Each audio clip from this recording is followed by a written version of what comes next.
बिस्मिल्लाहिर्रहमानिर्रहीम। अस्सलामुअलैकुम। 12 न्यूज़ के साथ मैं हुसैना हुसैन। चलते हैं खबरों की जानिब।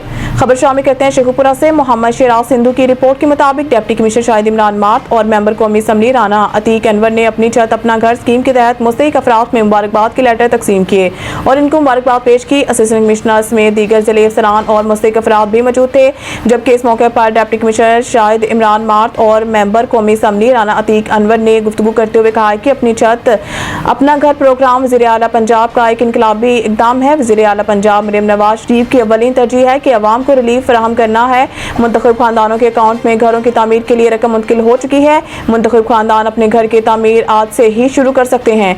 हुकूमत पंजाब पहले मरले में पंजाब के 70,000 खानदानों को घर की तामीर के लिए 15 लाख तक का बिलासूद कर्जा फराहम कर रही है, जबकि कर्ज 7 साल की साथ में अदा करना होगा। हुकूमत पंजाब पहले 3 माह कोई किस्त नहीं लेगी और हुकूमत की जानिब से माहाना किस्त 14,000 रुपये मुकर्रर की गई है।